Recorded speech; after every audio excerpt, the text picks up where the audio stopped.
Hello, എല്ലാവർക്കും സുഖമാണോ? എന്തുണ്ട് വിശേഷം? ഞങ്ങളിവിടെ സുഖമായിരിക്കുന്നു. അപ്പം എൻ്റെ പുതിയൊരു വീഡിയോയിലേക്ക് നിങ്ങൾക്ക് എല്ലാവർക്കും സ്വാഗതം.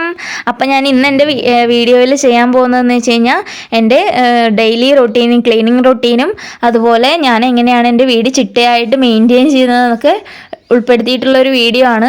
അപ്പോൾ ക്ലീനിങ്ങും എന്ന് വെച്ചാൽ ഹോം ക്ലീനിങ് ഒക്കെ ഇഷ്ടപ്പെടുന്നവർക്ക് ഈ വീഡിയോ തീർച്ചയായിട്ടും ഇഷ്ടപ്പെടുമെന്ന് ഞാൻ വിചാരിക്കുന്നു. അപ്പോൾ എൻ്റെ ഈ വീഡിയോ നിങ്ങളെല്ലാവരും മുഴുവനായിട്ടും കാണാൻ ശ്രമിക്കുക.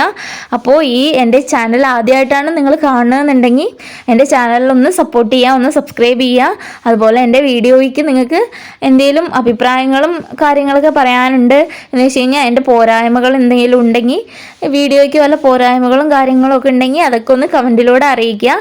അപ്പോൾ നിങ്ങൾ ഈ വീഡിയോ മുഴുവനായിട്ടും കാണണേ. അപ്പോൾ നമുക്ക് വീഡിയോയ്ക്ക് കടന്നാലോ.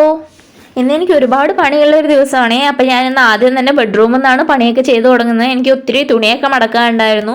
അപ്പം ഞാനത് എല്ലാ ദിവസവും ഞാൻ ഇതുപോലെ ഡ്രസ്സ് അലക്കിയിടുമ്പം അപ്പം തന്നെ അത് മടക്കി വെക്കാനും ശ്രമിക്കാറുണ്ട്. ഉണങ്ങി കൊണ്ടുവന്ന് കഴിഞ്ഞ് കഴിഞ്ഞാൽ പിന്നെ ഞാൻ അപ്പം തന്നെ കൈയോടെ മടക്കും. ഇല്ലേ പിന്നെ അതൊരു മുക്കിലിരുന്ന് പോവുള്ളൂ. മാത്രമല്ല കുഞ്ഞിന് വേണ്ടത് വേറെ, ഞങ്ങളിടാനുള്ളത് വേറെ, അങ്ങനെ മാറ്റിയിട്ടാട്ടോ മടക്കി വയ്ക്കുക. നമ്മൾ തല തുടയ്ക്കാനൊക്കെ ഉപയോഗിക്കുന്ന തോർത്തും കാര്യങ്ങളൊക്കെ ഞാൻ വേറെ വെക്കും. അപ്പോൾ എല്ലാവരുടെയും വേറെ സെക്ഷനായിട്ട് വെക്കുമ്പം നമുക്ക് ഡ്രസ്സൊക്കെ എടുക്കുമ്പോൾ അങ്ങനെ ബുദ്ധിമുട്ടൊന്നും വരില്ലല്ലോ. അപ്പോൾ ആവശ്യമുള്ളവർക്ക് അവരവരുടെ ആ സെക്ഷനിൽ പോയി ഡ്രസ്സൊക്കെ എടുത്താൽ പോരെ. പിന്നെ ഞാൻ കുറച്ച് ബെഡൊക്കെ മടക്കി വയ്ക്കാനുണ്ടായിരുന്നു. ഞാൻ ഈ തുണിയൊക്കെ കൊണ്ടുവന്ന് വെച്ച സമയത്ത് ഇതൊക്കെ ഒന്ന് നീക്കിയിട്ടിട്ടുണ്ടായിരുന്നു. അപ്പോൾ അതൊക്കെ ഒന്ന് സെറ്റ് ചെയ്തു. പിന്നെ ടേബിൾ വന്ന് നോക്കിയപ്പോൾ ടേബിളിലാണെങ്കിൽ മുട്ടായി അതും ഇതൊക്കെ അങ്ങോട്ട് പരത്തിയിട്ടിരിക്കുകയായിരുന്നേ. അപ്പോൾ അതൊക്കെ ഒന്ന് അടുക്കി പെറുക്കി വെച്ചു. പിന്നെ എന്ത് ചെയ്തെന്ന് വെച്ച് കഴിഞ്ഞാൽ ഫ്രിഡ്ജിൻ്റെ മുകളിൽ നമ്മൾ കുറേ ദിവസം കൊണ്ട് മരുന്നുകളൊക്കെ മേടിച്ചിട്ട് അങ്ങനെ വെക്കുന്നതാണ്. അപ്പോൾ അതൊക്കെ തട്ടിമറിച്ചിടുകയൊക്കെ ചെയ്തിട്ടുണ്ട് മോൻ. അപ്പോൾ അതൊക്കെ ഒന്ന് ഞാനൊന്ന് ക്ലിയർ ചെയ്ത് വെക്കാമെന്ന് വിചാരിച്ചിട്ടാണ്. ഇതുപോലെ ഇടയ്ക്കിടയ്ക്ക് എടുത്ത് നിന്ന് ക്ലീൻ ചെയ്ത് വെച്ച് കഴിഞ്ഞാൽ നമുക്കിത് മരുന്നൊക്കെ എടുക്കേണ്ട സമയത്ത് പെട്ടെന്ന് എടുത്ത് യൂസ് ചെയ്താൽ പോരെ. പിന്നെ അത് മാത്രമല്ല എക്സ്പയർ ആയിട്ടുള്ള വല്ല മരുന്നും കാര്യങ്ങളൊക്കെ ഉണ്ടോ നോക്കി. അപ്പോൾ ഇതൊക്കെ ഇപ്പം നിലവിൽ മേടിച്ചുകൊണ്ട് വന്ന മരുന്നുകളൊക്കെ തന്നെയാണ്. അപ്പോൾ ഞാൻ അതൊക്കെ ഒന്ന് അടുക്കിപ്പെറുക്കി എടുത്തു വെച്ചു. എക്സ്പയർ ആയിട്ടുള്ള സാധനങ്ങളൊക്കെ ഡസ്റ്റ്ബിനിലിട്ട് വേസ്റ്റായിട്ട് എടുത്ത് കളഞ്ഞു. പിന്നെ അതുപോലെ നമ്മൾ നോർമലായിട്ട് യൂസ് ചെയ്യുന്ന കുറേ സാധനങ്ങളൊക്കെ ഉണ്ടാകുമല്ലോ, അതൊക്കെ നമ്മൾ ഇതുപോലെ നിരത്തി പരത്തിയിടാതെ ഇതുപോലെ ചെറിയ ബാസ്ക്കറ്റുകളിലും കാര്യങ്ങളിലൊക്കെ ഇട്ട് വെച്ച് കഴിഞ്ഞാൽ നമുക്ക് എടുക്കാനും എളുപ്പമായിരിക്കും. അപ്പം ഞാൻ ഇങ്ങനെയൊക്കെ ആട്ടോ എൻ്റെ വീട് ക്ലീനാക്കി വെക്കാൻ ശ്രമിക്കുക.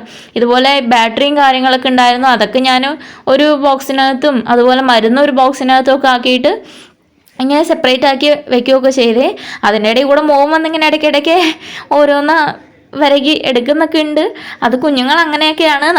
കുഞ്ഞുങ്ങൾ എന്തെങ്കിലുമൊക്കെ കേടുവരുത്തിക്കൊണ്ടിരിക്കും, നമ്മൾ വൃത്തിയാക്കിക്കൊണ്ടേ ഇരിക്കണം. അത് അങ്ങനെയൊക്കെ തന്നെയാണ്. അപ്പോൾ ഞാൻ അതൊക്കെ കഴിഞ്ഞ് കഴിഞ്ഞപ്പം ഇനി എനിക്കൊന്ന് കിച്ചണും കൂടെ ക്ലീൻ ചെയ്യാണ്ട്. അപ്പോൾ ഇതൊക്കെ ഒന്ന് സെറ്റായി. മരുന്നും കാര്യങ്ങളൊക്കെ ഞാൻ കറക്റ്റായിട്ട് എടുത്തു വെച്ചിട്ടുണ്ട് ഒരു ബോക്സിനകത്താക്കിയിട്ട്. അപ്പം ഇനി ഇത് യൂസ് ചെയ്യേണ്ട സമയത്ത് അത് പെട്ടെന്ന് എടുക്കേണ്ട ആവശ്യമുള്ളൂ. അപ്പോൾ അതൊക്കെ കഴിഞ്ഞപ്പോൾ ഞാൻ അടുക്കളയിൽ പോയി കുറച്ച് പാത്രമൊക്കെ കഴുകാനുണ്ടായിരുന്നു. ഇപ്പോൾ പാത്രങ്ങളാണെങ്കിലും നമ്മൾ ഉപയോഗിച്ച് കഴിഞ്ഞ് കഴിഞ്ഞാൽ അപ്പം തന്നെ കഴുകി വയ്ക്കുമ്പം നമുക്ക് ഒരുപാട് പാത്രങ്ങളൊന്നും ആവില്ല കേട്ടോ. നമ്മളിപ്പോൾ ഉച്ചയ്ക്ക് ഭക്ഷണം കഴിച്ച് കഴിഞ്ഞാൽ അപ്പം തന്നെ കഴുകി വയ്ക്കുക. അതുപോലെ രാവിലത്തെ ബ്രേക്ക്ഫാസ്റ്റ് കഴിച്ച് കഴിഞ്ഞാൽ ആ പാത്രങ്ങളും അപ്പം നമ്മൾ ഭക്ഷണം ഉണ്ടാക്കിയ പാത്രങ്ങളും ആ നേരത്തെ തന്നെ കഴുകി വെച്ച് കഴിയുമ്പോൾ നമുക്കധികം ഒരുപാട് പണിയുള്ളതായിട്ടൊന്നും തോന്നില്ല. പെട്ടെന്ന് പണിയൊക്കെ തീരും. പിന്നെ നമ്മൾ എന്ത് ചെയ്യാന്ന് വെച്ച് കഴിഞ്ഞാൽ ഇപ്പോൾ രാത്രിയൊക്കെ ഭക്ഷണം ഉണ്ടാക്കി കഴിഞ്ഞ് കഴിഞ്ഞാൽ ഒന്നിച്ചൊരു തവണ അല്ലെ പിന്നെ രാവിലെ ഒരു തവണ ഭക്ഷണം ഉണ്ടാക്കി കഴിയുമ്പം നിങ്ങളുടെ ഗ്യാസൊക്കെ ഒന്ന് തുടച്ചു വിടുക. എന്നിട്ട് രാത്രിയും ഭക്ഷണം എന്തായാലും ഉണ്ടാക്കേണ്ടി വരുമല്ലോ. അപ്പോൾ രാത്രി ഇതുപോലെ ഒന്ന് ക്ലീൻ ചെയ്തിട്ട് കഴിഞ്ഞ് കഴിഞ്ഞാൽ നമുക്ക് നമ്മുടെ അടുക്കള എപ്പോഴും വൃത്തിയായിട്ടും ക്ലീനായിട്ടും ഇരിക്കും. പിന്നെ പാത്രങ്ങളൊക്കെ ഉണ്ടെങ്കിൽ അത് ഒരുപാട് ഇങ്ങനെ കൂട്ടിയിടാതെ എപ്പോഴും ആ ഒരു ടൈമിൽ എന്ന് വെച്ച് കഴിഞ്ഞാൽ നമ്മൾ ഭക്ഷണം ഉണ്ടാക്കി കഴിഞ്ഞ ഉടനെ തന്നെ ക്ലീൻ ആക്കി വെച്ച് കഴിഞ്ഞാൽ പിന്നെ നമുക്ക് അധികം പാത്രങ്ങളൊന്നും കഴുകാനുണ്ടാവില്ല. അപ്പോൾ ഇതൊക്കെ എല്ലാവരും ഒന്ന് ശ്രദ്ധിച്ചു കഴിഞ്ഞാൽ നമ്മുടെ അടുക്കള പണിയൊക്കെ സിമ്പിളായിട്ട് കഴിയാവുന്നതേ ഉള്ളൂ. ഒരു വീടിൻ്റെ വൃത്തി മനസ്സിലാക്കണമെങ്കിൽ അവരുടെ കിച്ചണും ബാത്റൂമും ടോയ്ലറ്റും മാത്രം നോക്കിയാൽ മതിയെന്ന് ഞാൻ എവിടെയോ പറയുന്നത് കേട്ടിട്ടുണ്ട് കേട്ടോ. അത് സത്യം തന്നെയാണ്. നമ്മുടെ വീടും പരിസരവും വൃത്തിയാക്കി വെക്കുന്നതിന് ഒപ്പം തന്നെ നമ്മൾ ചെയ്യേണ്ട 2-3 കാര്യങ്ങളാണ്. നമ്മൾ അടുക്കളയും ടോയ്ലറ്റും ബാത്റൂമും മസ്റ്റായിട്ട് വൃത്തിയാക്കേണ്ട 2-3 സ്ഥലങ്ങളാണ്. കാരണം ഏറ്റവും വൃത്തിക്കുറവ് നമുക്ക് തോന്നുന്ന 2-3 സ്ഥലങ്ങളാണത്. നമുക്ക് നമ്മുടെ കിച്ചണിലാണെങ്കിലും ടോയ്ലറ്റിലാണെങ്കിലും നമുക്ക് വൃത്തിയില്ലെങ്കിൽ പോകാൻ തോന്നും ഇല്ല അല്ലേ. അപ്പോൾ അങ്ങനെയൊക്കെയാണ് നമ്മുടെ വീട് എപ്പോഴും നമ്മൾ ക്ലീൻ ചെയ്ത് വെക്കണം എന്നൊക്കെ പറയുന്നതൊക്കെ അതുകൊണ്ടൊക്കെ തന്നെയാണ്. നമുക്ക് വൃത്തി ഉണ്ടെങ്കിൽ നമുക്ക് സ്വന്തമായിട്ട് നമ്മുടെ വീട് വൃത്തി ഉണ്ടെങ്കിൽ നമുക്ക് സ്വന്തമായിട്ട് പോലും അത് യൂസ് ചെയ്യാൻ തോന്നുള്ളൂ. പിന്നെ ഞാൻ എൻ്റെ വാഷ് ബേസിനൊക്കെ നല്ലപോലെ ഉരച്ച് കഴുകുന്നുണ്ട്. ഇത് എത്ര ഉരച്ച് കഴുകിയാലും വൃത്തിയാവില്ല, അത് വേറെ കാര്യം. പക്ഷേ എന്നാലും നമുക്കിത് ഡെയിലി യൂസ് ചെയ്യുന്ന ഒരു സാധനമാകുമ്പോൾ നമ്മളത് ഡെയിലി കഴുകിയാൽ പിന്നെ നമുക്കത് യൂസ് ചെയ്യാൻ പറ്റുള്ളൂ. പിന്നെ ഞാൻ കുറച്ച് അഗർബത്തിയൊക്കെ ഉണ്ടായിരുന്നു, അപ്പോൾ അതൊക്കെ ഒന്ന് കിച്ചണിൽ ആ ഒരു സ്മെല്ലൊക്കെ നമ്മൾ ക്ലീൻ ചെയ്ത് കഴിയുമ്പോൾ എന്തായാലും ഒരു കിച്ചണിലൊരു ആ ഒരു എണ്ണമയവും കാര്യങ്ങളൊക്കെ ഉള്ളതുകൊണ്ട് എന്തായാലും ആ ഒരു സ്മെല്ലൊക്കെ ഉണ്ടാകും. അപ്പോൾ അതൊക്കെ ഒന്ന് പോകാൻ വേണ്ടിയിട്ട് ഞാനിതാ ഒന്ന് അഗർബത്തിയൊക്കെ കൊളുത്തി വയ്ക്കുന്നുണ്ട്. അപ്പോൾ ഒരു നല്ല മണവും കാര്യമൊക്കെ ഉണ്ടാകും. അല്ലെങ്കിൽ റൂം സ്പ്രേ ഒക്കെ ഉള്ളവരാണെങ്കിൽ റൂം സ്പ്രേ അടിച്ചാലും മതി. അപ്പോൾ നല്ലൊരു മണവും കാര്യമൊക്കെ ഉണ്ടാകും. അടുക്കളയിൽ പോകുമ്പോൾ തന്നെ നമുക്ക് കുക്ക് ചെയ്യാനുള്ളൊരു മൂഡ് തന്നെ വന്നോളും. പിന്നെ ഞാൻ നമ്മുടെ ലിവിങ് റൂമിലോട്ട് വന്നു കഴിഞ്ഞപ്പം ലിവിങ് റൂം അങ്ങനെ കളിച്ചിട്ട് മൊത്തം കേടുവരുത്തി വെച്ചിരിക്കുന്നു. സോഫേൻ്റെ കവറും കാര്യങ്ങളെല്ലാം മറിച്ചിട്ടിരിക്കുമായിരുന്നു. അപ്പോൾ പിന്നെ അതൊക്കെ ഒന്ന് ക്ലീൻ ചെയ്യാനുണ്ടായിരുന്നു. അതൊക്കെ ഒന്ന് പൊടിയൊക്കെ തട്ടി ഒന്ന് നന്നായിട്ട് കുടഞ്ഞ് ഞാൻ ഒന്നുകൂടെ ഒന്ന് സെറ്റ് ചെയ്ത് വിരിക്കുന്നുണ്ട്. പിന്നെ എന്താണെന്ന് വെച്ച് കഴിഞ്ഞാൽ അവിടെ ടേബിളത്തെ തുണി എല്ലാം ഒന്ന് മറിച്ചിട്ടിട്ടുണ്ട്. അപ്പോൾ അതൊക്കെ ഒന്ന് നേരാക്കണം. പിന്നെ ഒന്ന് അടിച്ചൊക്കെ വാരി ഒന്ന് ക്ലിയർ ആക്കാനുണ്ട്.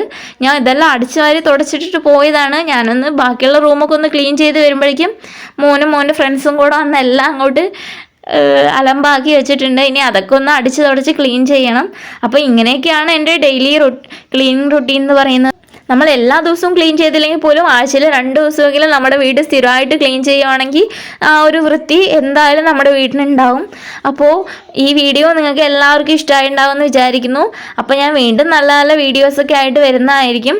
അപ്പോൾ ഞാൻ പറഞ്ഞതുപോലെ ഈ വീഡിയോയ്ക്ക് എന്തെങ്കിലും പോരായ്മകളൊക്കെ ഉണ്ടെങ്കിൽ അത് കമൻറ്റിലൂടെ അറിയിക്കുക. അല്ലെ എൻ്റെ സംസാരം ശരിയില്ല, എൻ്റെ സംസാരം മനസ്സിലാവുന്നില്ല എന്നൊക്കെ ഉണ്ടെങ്കിൽ അതൊക്കെ കമൻറ്റിലൂടെ അറിയിക്കുക. അപ്പോൾ ഞാൻ വീണ്ടും നല്ലൊരു വീഡിയോ ആയിട്ട് വരുന്നവരെ ബായ്. പിന്നെ എൻ്റെ ചാനൽ നിങ്ങൾ ആദ്യമായിട്ടാണ് കാണുന്നുണ്ടെങ്കിൽ ഒന്ന് സബ്സ്ക്രൈബ് ചെയ്യുക. അപ്പോൾ ബായ്.